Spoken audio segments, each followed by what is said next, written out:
Hello everyone, this is Professor Pawan Shivankar and I welcome you in 37th lecture of Control System Engineering, and we are studying root locus unit number 5.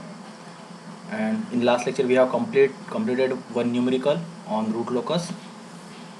After that, whenever your numerical contains a complex pole as well as complex zero, so we need one more rule, that is angle of departure and angle of arrival. So what is angle of departure? So as branch always leave from open loop pole, it is advantageous to know at what angle it departs from complex conjugate pole. The angle at which it departs from complex pole is called angle of departure. मतलब क्या है कि ये आपका spleen है, ठीक है। जब पोल आपके रियल एक्सिस पे सपोज ऐसे ऐसे, तो आपका जो रूट लोकस है इधर ऐसा स्टार्ट होगा या फिर ऐसा स्टार्ट होगा on real axis itself. But what will happen in case of complex pole, complex value, कि अगर स्पेस में है, हवा में है, तो यहाँ पे रूट लोकस कैसा स्टार्ट होगा? रूट लोकस अगर सपोज यहाँ पे है और आपके दो जीरो यहाँ पे है, तो पोल से रूट लोकस स्टार्ट होगा और जीरो पे एंड होगा, लाइक सपोज, ठीक है। सिमेट्रिक भी हो गया, लेकिन ज़रूरी नहीं कि इसी एंगल से, मतलब ये हो गया हॉरिजॉन्टल तो इतने एंगल से स्टार्ट होगा, ये ऐसा भी आ सकता, ये ऐसा भी आ सकता। सो जब आपका पोल कॉम्प्लेक्स है, स्पेस में है, तब वहाँ से जो रूट लोकस स्टार्ट होगा वो कितनी एंगल पे उसको डिपार्ट करेगा, कितनी एंगल से वहाँ से पोल से वो रूट लोकस की ब्रांच निकलेगी, that angle is known as angle of departure which is denoted as phi D. okay, phi d, and it has a certain formula to calculate. So phi d is 180 minus phi, where phi is summation of angle made by pole, summation of angle made by zero. phi क्या है? phi d मतलब angle of departure is given as 180 degree minus phi, और phi क्या है? summation of angle made by pole minus summation of angle made by zero.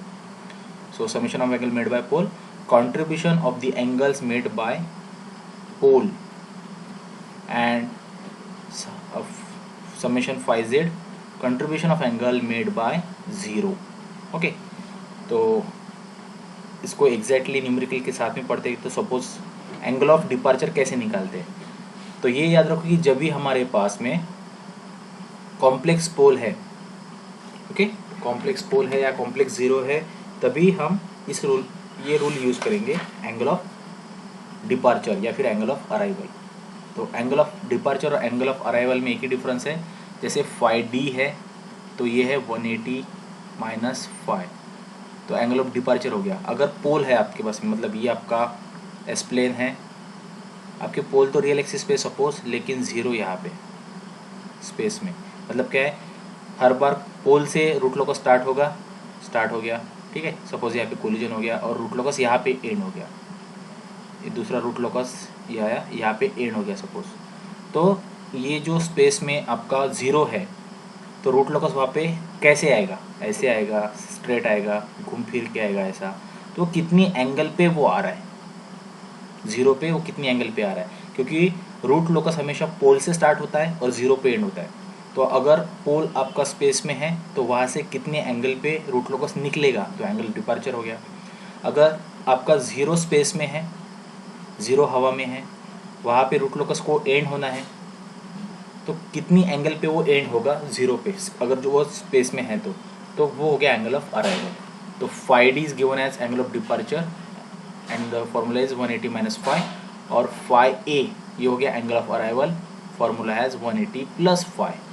बाकी phi का meaning वही है, phi is summation of angle made by pole minus summation of angle made by zero. तो इस numerical के साथ में इसको पढ़ते हैं कि एंगल ऑफ डिपार्चर कैसे कैलकुलेट करते हैं। तो देखो क्या है, G of S H of S is K S plus two by S S plus four, then S square plus two S plus two. तो यहाँ पे कितने पोल है हमारे पास में? देखो 1 2 और एक क्वाड्रेटिक इक्वेशन है, मतलब इसके दो रूट, ये दो, सो 2 and 2 4, so we have 4 pole and the values is 0 then -4, और इस क्वाड्रेटिक इक्वेशन के -1 प्लस जे एंड -1 माइनस जे, ये दो वैल्यूज। तो ये -1 प्लस जे, -1 माइनस जे, ये क्या है? ये हमारा कॉम्प्लेक्स पोल हो गया दो। और ज़ीरो की बात करते हैं तो ज़ीरो का है s+2 है तो s इक्वल टू -2, तो ये ज़ीरो है। Okay z। तो अब देखते हैं हम कि एंगल ऑफ डिपार्चर कैलकुलेट कैसे करते हैं। अब यहाँ पे हमें एंगल ऑफ डिपार्चर क्यों कैलकुलेट करना है, क्योंकि हमारे पास में जो पोल है वो है complex conjugate. Complex conjugate zero हमारे पास में नहीं है। तो प्रोसीजर देखो कैसे करते हैं हम। ग्राफिकली इसको कैलकुलेट करते हैं। ये हो गया आपका एस प्लेन। अब जितने पोल और ज़ीरो सबके सब मार्क कर देंगे।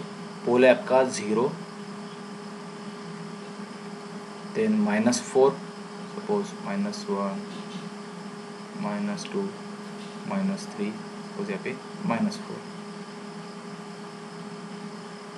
-4 कर दिया हमने यहाँ पे, ये क्रॉस से करेंगे हम। उसके बाद में है -1 + j एंड -1 - j। तो ये रियल एक्सिस और ये हो गया वर्टिकल आपका इमेजिनरी एक्सिस। सो -1 + 1j सपोज यहाँ पे, क्योंकि ये i 2i और j 2j, ये -j -2j, ठीक है। तो -1 + j कहाँ पे आएगा, -1 + j यहाँ पे। ये पोल है एक, तो पोल को आप ऐसे मार्क करेंगे और इसकी वैल्यू क्या है, -1 + j। j लिखो, i लिखो। दूसरा है -1 - j, तो -1 - j यहाँ पे वैल्यू है -1 - j। ठीक है, क्लियर हो गया। अब क्या निकालना है हमें, ϕd निकालना है, मतलब एंगल ऑफ डिपार्चर निकालना है। So note down one thing, angle of departure is to be calculated at the any of complex pole. कोई भी जो कॉम्प्लेक्स पोल है तो किसी एक पोल पे वो एंगल हम कैलकुलेट करेंगे, ठीक है। Now let me change the ink. Now see what is the procedure. So आप डिसाइड कर लो कि आपको दो कॉम्प्लेक्स पोल में से कहाँ पे निकालना है। यहाँ पे भी निकाल सकते हैं हम, यहाँ पे भी निकाल सकते हैं। सपोज हमने डिसाइड कर लिया कि हमें यहाँ पे निकालना है। जहाँ पे आपको निकालना है ये टारगेट पॉइंट है, इस पोल से बाकी सभी पॉइंट को कनेक्ट कर दो। जितनी रिमेनिंग पोल और ज़ीरो है वो सबके सब कनेक्ट कर दो। हमने ज़ीरो कनेक्ट नहीं किया ना। देखो पोल है 0, -4, -1 + j एंड -1 - j, और 0 है -2 पे, तो -2 यहाँ पे, और ये 0 है तो 0 हमने सर्कल से शो किया। अब जहाँ पे आपको ϕd निकालना है, मतलब एंगल ऑफ डिपार्चर निकालना है, सपोज यहाँ पे, आई रिपीट, मैं यहाँ पे भी निकाल सकता हूँ। तो अगर यहाँ पे निकालना है तो उस पोल्स को बाकी सभी पोल और ज़ीरो से कनेक्ट करना है बाय स्ट्रेट लाइन। तो एक पोल यहाँ पे है तो कनेक्ट बाय स्ट्रेट लाइन, एक यहाँ पे है 0, इसको हम कनेक्ट करेंगे, और एक पोल यहाँ पे है तो इसको भी हम कनेक्ट करेंगे बाय जस्ट डॉट लाइन, और एक यहाँ पे है, यहाँ पे भी कनेक्ट करेंगे। हो गया कनेक्ट। ओके, सो जहाँ पे हमने डिसाइड किया कि यहाँ पे निकालना है, सो वहाँ से बाकी सभी रिमेनिंग पोल और ज़ीरो को स्ट्रेट लाइन से कनेक्ट करो। जहाँ जहाँ पे अपने कनेक्शंस दिए हैं वहाँ से हॉरिजॉन्टल लाइन ड्रॉ करके रखो। लाइक ये हॉरिजॉन्टल लाइन, यहाँ पे हॉरिजॉन्टल लाइन, यहाँ पे हॉरिजॉन्टल लाइन, और यहाँ पे हॉरिजॉन्टल लाइन। ओके, सो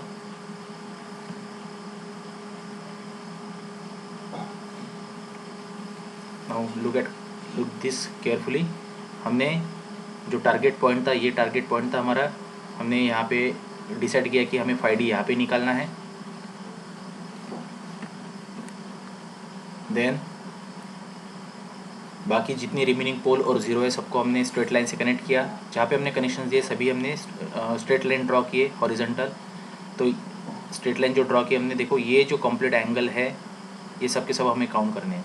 तो ये एंगल क्या हुआ, ये पोल से कनेक्टेड है, इसलिए ϕP1 एंगल मेड बाय पोल। ठीक है, ये क्या है, क्रॉस है, मतलब एंगल मेड बाय पोल, तो ये भी angle made by pole, ϕP2। Okay, then ये क्या था, -2 एक ज़ीरो है, देखो यहाँ पे -2 एक ज़ीरो है। सो ये एंगल क्या हुआ, एंगल मेड बाय ज़ीरो, और एक ही एंगल है, सो ϕZ1। देन -4 क्या है, पोल है, यहाँ से हमने स्ट्रेट लाइन निकाली, तो ये एंगल हो गया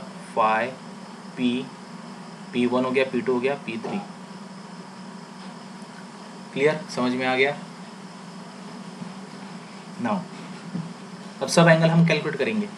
देखो अभी अब हमें इतना एंगल तो पता है, ये है 90, ये एंगल पता करना है हमें, तो मैं ये ट्रायंगल कंप्लीट कर लेता हूँ। ये हमने ट्रायंगल कंप्लीट कर लिया। ये एंगल कितना होगा, सो tan इनवर्स, अगर ये एंगल निकालना है सो मैं लेता हूँ tan inverse opposite by adjacent, sorry opposite bye ये हो गया एडजेसेंट। अपोजिट कितना है, ये कितना है वैल्यू 1, ये कितनी वैल्यू है 1 on graph, okay -1 plus j, सो हम इधर 1 गए और इधर भी 1 गए, तो ये एंगल कितना हुआ tan इनवर्स 1/1, दैट इज ये एंगल होना चाहिए 45। ये एंगल कंप्लीट कितना होना चाहिए 5p1, सॉरी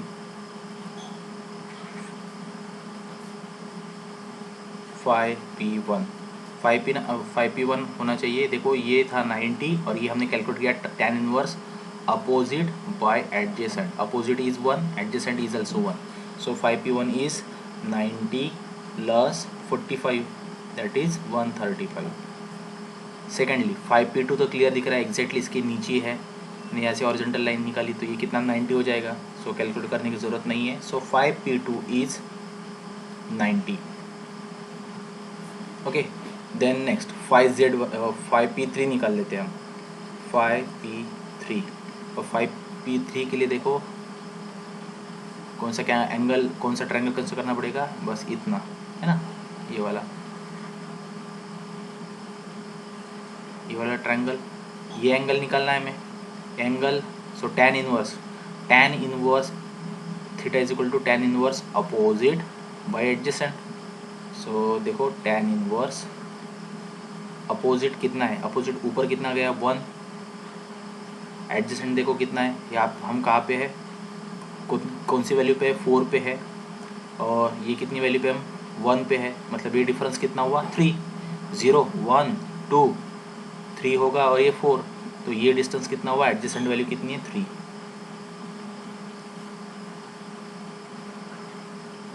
सो ये एंगल कितना होना चाहिए, tan इनवर्स 1/3 इज 18.43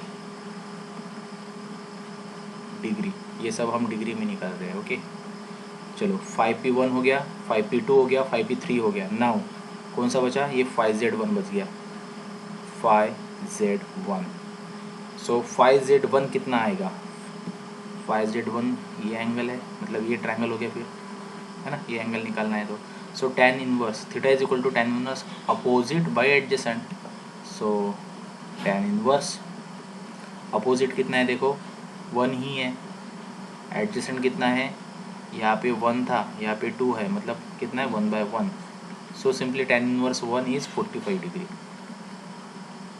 तो आपने सभी के एंगल कैलकुलेट कर लिए जितने यहाँ पे मेंशन थे, 5p1 is 135, 5p2 is 90, 5p3 is 18.43 and 5z1 is 45 degree. Okay और मैंने यहाँ पे वैल्यू लिख के भी रखी है, देखो 5p1 135, 5p2 90, 5p3 18.43 and 5z1 again 45। Now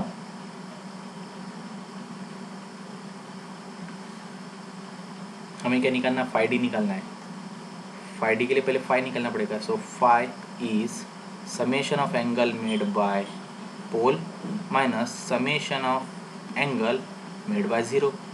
तो देखो 5p मतलब एंगल मेड बाय पोल कितने हैं 135 प्लस 90 प्लस 18.43, सो 135 plus 90 plus 18.43 minus 5z1 45, so finally ये आना चाहिए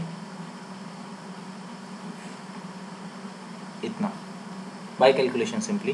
ओके यहाँ पे दिख रहा है आपको 243.43 माइनस 45, मतलब ये एडिशन माइनस 45, सो ये एंगल आना चाहिए 198.43 डिग्री। ये क्या आया, फाई आया, फाई डी नहीं आया, हमें फाई डी निकालना है, सो फाई डी कितना होना चाहिए, फाई डी इज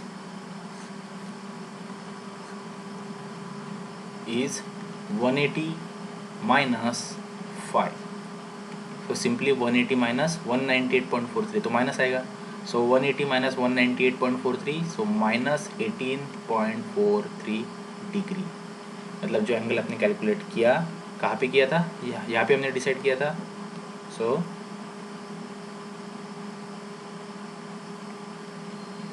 अपने यहाँ पे एंगल डिसाइड किया था इस पॉइंट पे, इस पोल पे, तो एंगल कितना आया, माइनस 18.43। सो माइनस 18.43, देखो प्लस एंगल हम ऐसे काउंट करते हैं इस डायरेक्शन में, माइनस एंगल हम ऐसा काउंट करेंगे। तो माइनस है तो ये हॉरिजॉन्टल लाइन, और यहाँ से इस डायरेक्शन में सपोज कितना काउंट करना है, 18.43 डिग्री। तो ये एंगल क्या हुआ आपका, 5D हो गया। सो 5D इज 18.43 डिग्री। ठीक है, ये हमें मेजर करना है। और हाँ, अगर यहाँ पे कैलकुलेट करेंगे सपोज हम,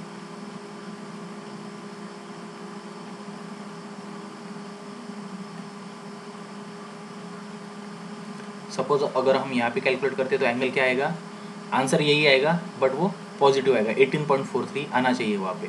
तो अगर एंगल आएगा 18.43 तो 5D क्या रहेगा, ऐसा यहाँ पे 5D is equal to 18.43 degree. मतलब रूट लोगों सबका ऐसा यहाँ से निकलेगा और ऊपर से यहाँ से निकलेगा, like this.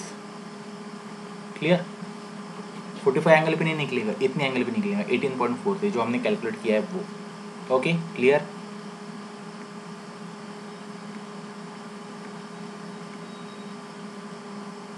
Now, let us directly go for a numerical.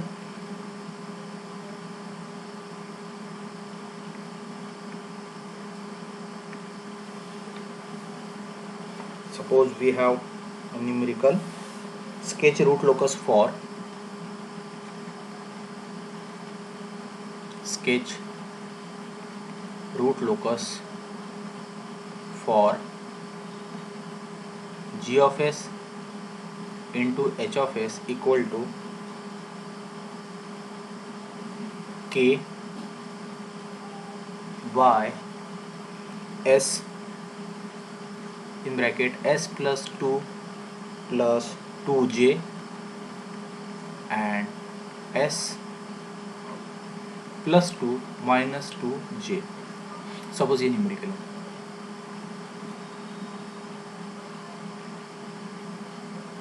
अब इस न्यूमेरिकल के लिए इस क्या क्या करना है हमें, रूट लोगस स्केच करना है, कमेंट ऑन स्टेबिलिटी, इतना पार्ट अगर हमें करना है तो देखो यहाँ पे G of S H of S दिया है।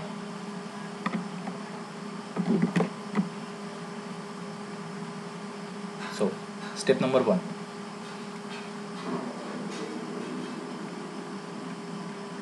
सॉल्यूशन देखो। सबसे पहले नंबर ऑफ पोल कितने हैं, 1 2 3। इसकी यहाँ पे वैल्यू 0 है, यहाँ पे ये कॉम्प्लेक्स पोल है 2। जहाँ पे जे या आई पार्ट दिखेगा वो मतलब क्या है, कॉम्प्लेक्स पोल। और कॉम्प्लेक्स पोल है मतलब क्या, एंगल ऑफ डिपार्चर निकालना पड़ेगा। पोल है तो एंगल ऑफ डिपार्चर, अगर कॉम्प्लेक्स 0 है, ऊपर एस की वैल्यू कॉम्प्लेक्स अगर है तो एंगल ऑफ अराइवल। सो कितने पोल है हमारे पास में, 3, और वैल्यूज़ है 0 -2 प्लस -2j। ये 3 वैल्यू हो गई, 0 देन -2 प्लस 2j -2 -2j, और 0 नहीं है हमारे पास में। Okay, now next, number of root locus branches कितनी रहेगी, n equal to bigger number among p and z, that is 3। Clear. Then root locus reason, root locus region. So root locus reason के लिए rough में हमें check करना है, क्योंकि हमें ब्रेक अवे पॉइंट वैलिड वगैरह उसके लिए रूट लोकस रीजन लगेगा। तो ये हो गया हमारा एस प्लेन। यहाँ पे सभी पोल 0 मार्क करो। पोल 1 यहाँ पे ओरिजिन पे मतलब 0 पे, एक है -2 plus 2j। So suppose -2 plus 2j -2 plus 2j, और इसकी एग्जैक्टली नीचे यहाँ पे -2 सॉरी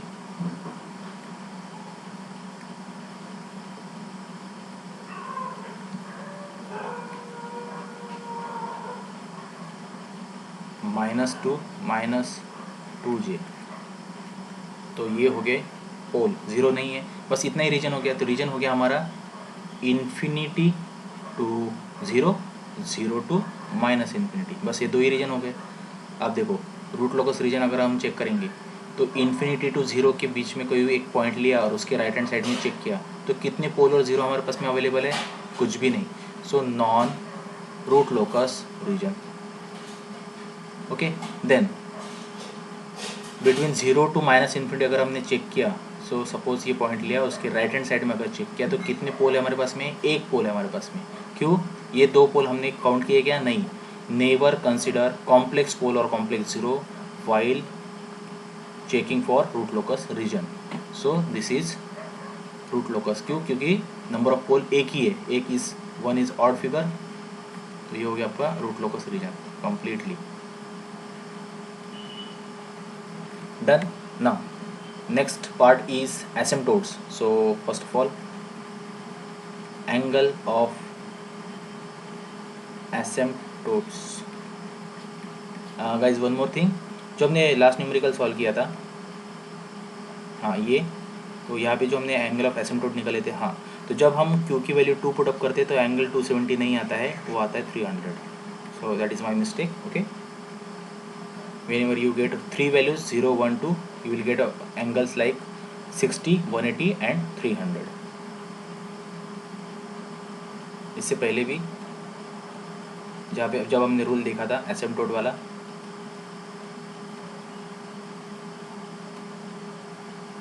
यहाँ पे सो एंगल अगर 3 आने हैं तो 60, 180 और 300 ऐसा आएगा, क्योंकि सिमेट्रिक रहता है। अगर तो ये 60 है तो ये -60 होगा, सो -60 तो 360 का पूरा सर्कल रहेगा। सो 360 -60 तो 300, तो ये 270 नहीं आता, ये 300 रहेगा। जहाँ पे 3 एंगल आने हैं वहाँ पे 60, 180 और 300। जहाँ पे 4 आने हैं तो पूरा सर्कल इक्वल 4 पार्ट में डिवाइड होगा, like 45, 135, then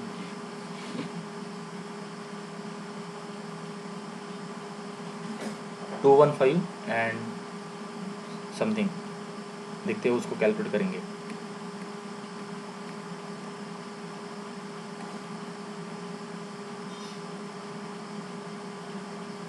yes, so angle of asymptote. अब एंगल ऑफ एसिम्पटोट के लिए फॉर्मूला क्या है हमारा, theta is equal to twice Q plus 1 into 180 by P minus Z, where Q equal to 0, 1, 2 up to P minus Z minus 1। तो Q कितना आ रहा है, पी माइनस जेड माइनस 1 अगर किया हमने तो पी माइनस जेड हो गया 3 माइनस 1 2 तक लाना है। सो 0, 1, 2। ओके, 0, 1, 2। क्यू की जितनी वैल्यू रहेगी उतनी ही थीटा की वैल्यूज हमें मिलेंगी, एंगल उतनी मिलेंगे। सो सिंपली अगर 3 आने हैं तो वही रहेगा 100%, 60, देन 180 एंड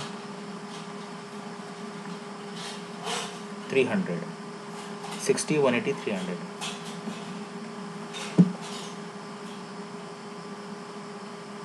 ये हो गया angle of asymptote. Now the location that is the sigma, location of asymptote that is a sigma or a centroid equal to summation of real part of pole minus summation of real part of 0 divided by p minus z। so summation of real part of pole sigma equal to, देखते एक बार पोल का real part क्या क्या है, 0 है, -2 + 2j का -2 है, और -2 - 2j का फिर से, मतलब हर बार हम यही कैलकुलेट यही कंसिडर करेंगे, जे वाला पार्ट कंसिडर नहीं करेंगे। तो ये 2 बार आएगा सीधा सीधा, और 0 तो है नहीं हमारे पास में। सो -2 + -2 ये हो गए 2 बार, 2 पोल के लिए। तीसरा 0 ही था और 0 है नहीं हमारे पास में, तो ये 0 हो गया। p माइनस जेड मतलब 3 - 0 दैट इज़ 3। सो सिग्मा हो गया आपका -4/3 दैट इज़ -1 पॉइंट कितना 33, यस -1.33। ये क्या हो गया, सिग्मा सेंट्रॉइड।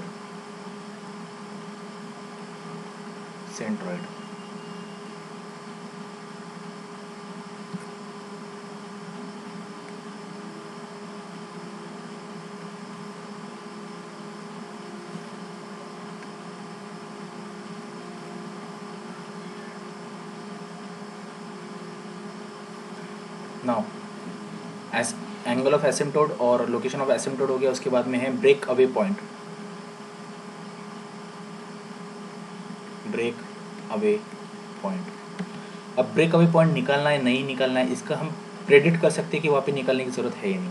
देखो ब्रेक अवे पॉइंट कब एग्जिस्ट होगा कि ये आपका एस प्लेन है, सपोज कोई पोल यहाँ पे, दो पोल एडजेसेंट है, तो जब भी दो पोल एडजेसेंट हो गए तो क्या होगा, इधर का रीजन नॉन रूट लोकस और इधर का रीजन नॉन रूट लोकस है, तो दो रूट लोकस ऐसे ट्रैवल करेंगे और ऐसे ट्रैवल करेंगे तो कहीं तो भी बीच में वो कोलाइड होगी, तो ये हो गया आपका ब्रेक अवे पॉइंट।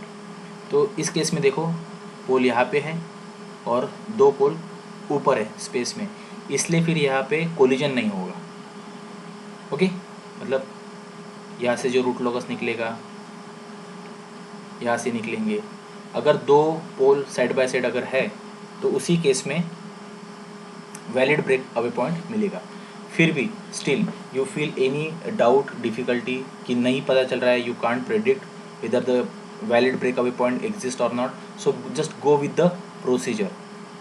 प्रोसीजर से पूरा जाएंगे, मतलब आप सबसे पहले 1 plus G of S into H of S equal to 0 ये कैरेक्टरिस्टिक इक्वेशन बनाओगे, इक्वेशन बनेगा, इक्वेशन को हम डिराइव करेंगे डी के बाई डी एस, उसके बाद में जो इक्वेशन बचेगा उसके हम रूट्स निकालेंगे। अगर वो वैलिड वैल्यू मिली, मतलब अगर वो कॉम्प्लेक्स वैल्यू नहीं मिली, आपको रियल वैल्यू मिली, सपोज -0.48 -2 पॉइंट समथिंग -3 -4 और रादर 1 2 3 वॉट एवर, ऐसे अगर रियल पॉजिटिव और नेगेटिव वैल्यू मिली तो ये हो गया वैलिड ब्रेक अवे पॉइंट। लेकिन अगर वैल्यू मिलती है आपको -2 प्लस 2.35 आई, तो ये हो गए इनवैलिड ब्रेक अवे पॉइंट, मतलब वो ब्रेक अवे पॉइंट एग्जिस्ट ही नहीं करते। सो उस केस में ब्रेक अवे पॉइंट वैलिड नहीं है, और हमें डायग्राम से भी पता चल रहा है कि यहाँ पे ब्रेक अवे पॉइंट मिलेगा ही नहीं। क्यों? क्योंकि एक पोल यहाँ पे है और दो पोल यहाँ पे है, और एसिम्पटोड कितने हैं? 3 है, एक 60, ठीक है, एक 180 और एक 300, तो 3 पोल 3 ब्रांचेस और 3 एसिम्पटोड, तो कहीं पे भी वो इंटरेक्शन, उनका इंटरसेक्शन नहीं होगा। सो ये सीधा सीधा यहाँ पे वैलिड ब्रेक अवे पॉइंट नहीं लगेगा। So you can skip this procedure. Clear है? और नेक्स्ट प्रोसीजर है इंटरसेक्शन विद इमेजिनरी एक्सिस।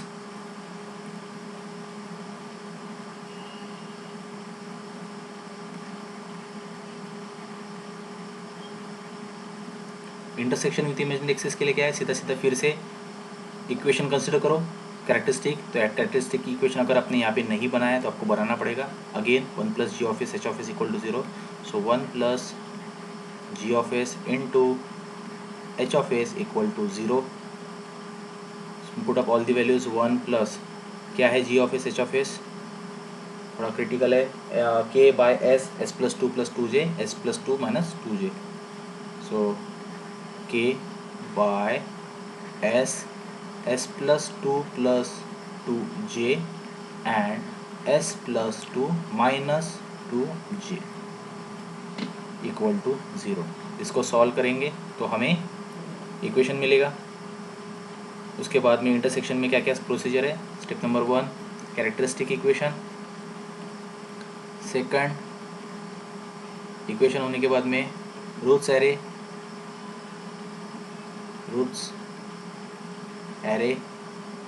और तीसरा के की वैल्यू निकालो, K marginal. Last one auxiliary equation बनाओ और उसके रूट्स फाइंड आउट करो, एंड रूट्स ऑफ इक्वेशन, जो रूट्स उस ऑक्सिलरी इक्वेशन के जो रूट्स रहेंगे वही रहेंगे हमारे intersection with imaginary axis. Okay, so इसी न्यूमेरिकल को हम अगले लेक्चर में कंप्लीट करेंगे। Thank you.